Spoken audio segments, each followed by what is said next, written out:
Hi guys, I'm Ariana Grande and today we're gonna be doing a DIY. No shade, I love the girl. I gotta cover up my mess though. Did I say girl? I meant women. Dangerous women. Something fire! Now I'm covering up my mess.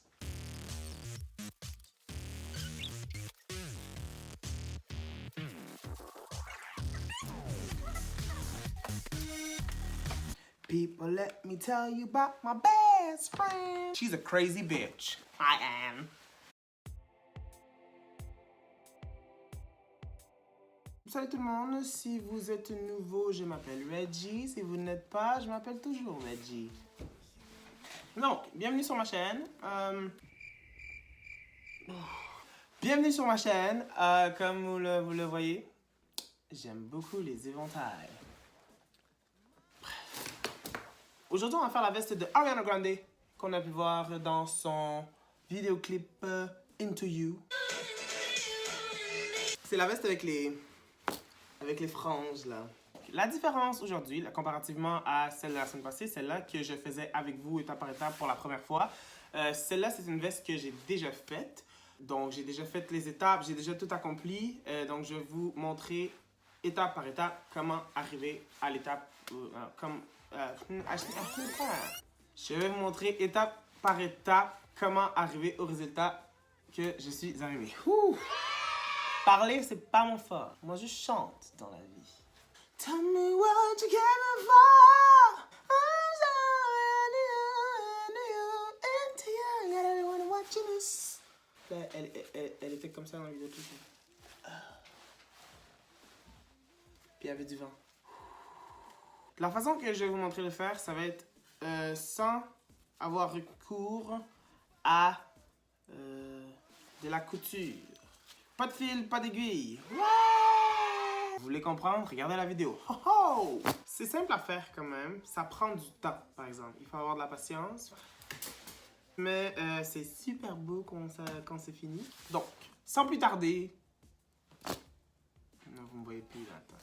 Sans plus tarder... Hey! Ah, fuck. Allons-y.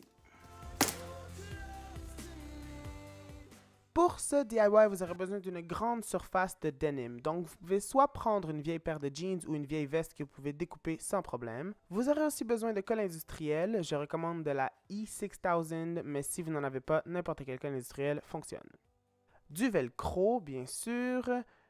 Un découseur. Des ciseaux. Du ruban à mesurer. Ou une règle. Une craie pour tracer.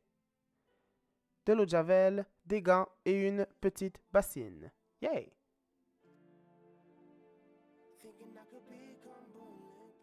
Comme la prochaine étape implique de prendre des mesures, je vous conseille d'avoir une feuille à côté de vous pour les prendre en note car vous allez en avoir besoin. Prenez votre fidèle ruban à mesurer et vous allez prendre la mesure de la première manche, la prendre en note.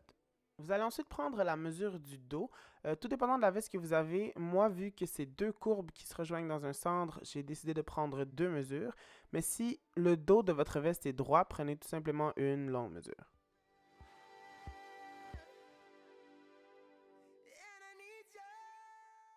Donc, on arrive à l'étape où on doit découper notre surface de jeans qu'on va utiliser pour faire les franges.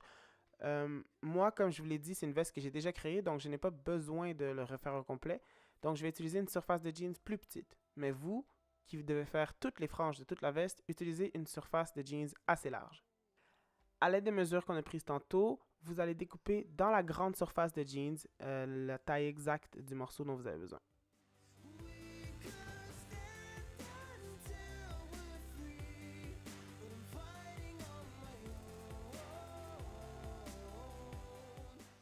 On arrive à l'étape la plus longue ever de toutes les étapes. Assurez-vous que les fibres blanches soient à la verticale parce qu'on va devoir enlever chaque fibre bleue, une par une.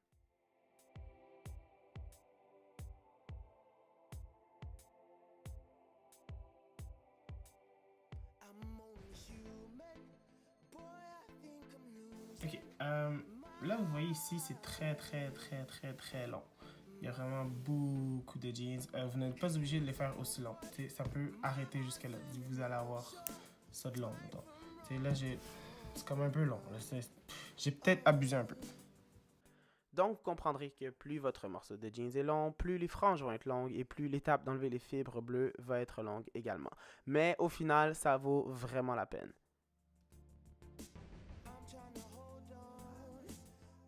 J'en profite aussi pour vous rappeler que moi, je le fais uniquement une fois parce que j'ai déjà accompli les 4 franges, mais n'oubliez pas que vous devez le faire pour les 2 manches et pour le dos. Donc, à gauche, on a la frange qu'on est en train de faire et à droite, on a celle que j'avais déjà accomplie avant. On s'en approche, mesdames et messieurs. Étape numéro 4. Prenez vos gants et mettez-les dans vos petites mimines parce qu'on ne veut pas blesser cette jolie peau. Prenez votre bassine, mettez-la dans l'évier, remplissez-la d'eau froide. Ensuite, vous allez ajouter de l'eau de javel. J'ai fait à peu près moitié-moitié, mais entre vous et moi, j'y allais un peu à l'œil.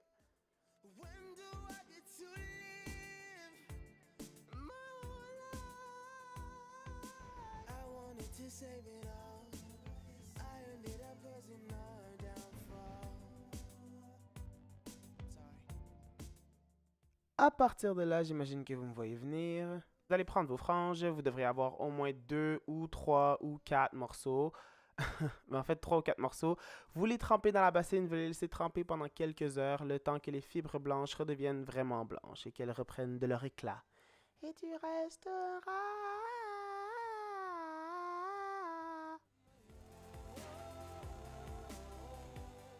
Quelques heures plus tard, vous constaterez que tout est beaucoup plus blanc et c'est l'heure de passer au rinçage.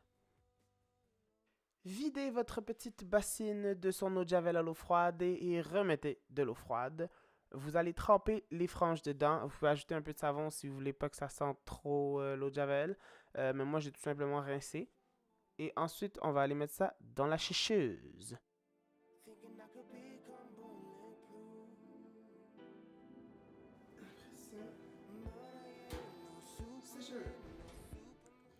Par défaut d'économie et d'écologie, s'il vous plaît, ne mettez pas simplement vos franges dans la sécheuse. Séchez d'autres affaires avec. Merci beaucoup.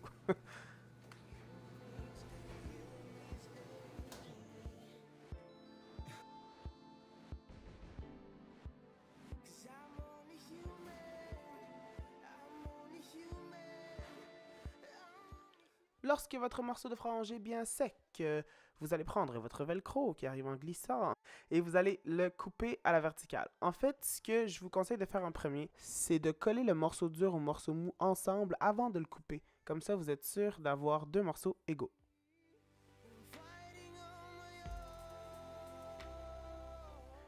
Petit moment d'absence de ma part ici. Grand garçon, tu as une feuille avec les mesures déjà écrites dessus. Je dis ça de même. Mais vous comprendrez que vous allez couper le velcro pour qu'il corresponde aux mesures que vous avez prises au début pour les manches, le dos et l'autre manche. Ensuite vient l'étape de coller le velcro sur la veste. Comme vous le voyez, moi je l'avais déjà fait avant. S'il vous plaît, faites-le d'une façon un peu moins agressive que ça ici. Sur la veste, vous allez mettre le côté doux du velcro. Donc le côté doux. Et sur les franges, vous allez mettre le côté dur du velcro. Assurez-vous de coller les bonnes parties aux bons endroits parce que si vous mettez 2 fois un côté mou d'un bord, ça risque de ne pas fonctionner. Je vous le confirme. Et encore une fois, j'ai oublié que j'avais une feuille de mesure juste avant, mais on ne sait jamais, c'est peut-être mieux de faire ça. Peut-être que le morceau a rapetissé au lavage. Donc, la façon que je colle le velcro sur les franges, je vais le coller le plus près possible des fibres blanches. Bien important de laisser sécher la colle très longtemps. Merci beaucoup. Une fois que les morceaux de frange ont été velcronisés, ne cherchez pas ce mot dans le dictionnaire, il n'existe pas, et que la colle a séché sur la veste aussi. Vérifiez comme il faut, d'accord.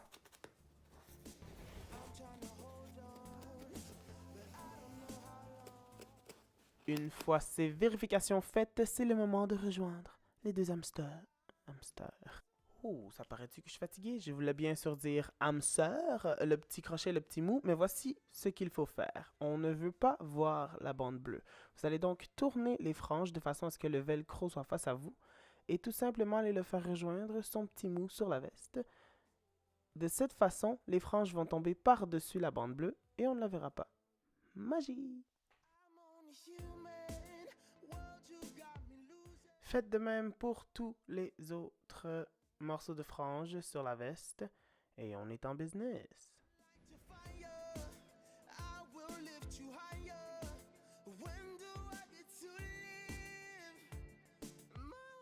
Et quand c'est terminé, vous avez une nouvelle veste. Mais ce qui est génial, c'est que si vous êtes tanné des franges, vous pouvez tout simplement les enlever. Voilà, Ariana serait fière. Voilà, c'est ce qui conclut ce second DIY. J'espère que c'était clair, j'espère que c'était amusant. Si vous avez des commentaires, remarques, quoi que ce soit, laissez-moi savoir dans les commentaires en dessous. Si vous avez aimé la vidéo, give it a thumbs up. Je sais pas comment on dit ça en français. Tout le monde dit ça en anglais, fait que je vous le dis en anglais, vous comprenez, là, appuyez sur le pouce. Vous avez mes réseaux sociaux au bas de l'écran si vous voulez me rejoindre, si vous voulez me taguer sur les DIY que vous avez essayés, si vous avez des idées pour moi. C'est une bonne façon de me rejoindre. Donc voilà, moi je vais aller faire un petit dodo, mais sinon je vous dis à la prochaine pour un prochain DIY.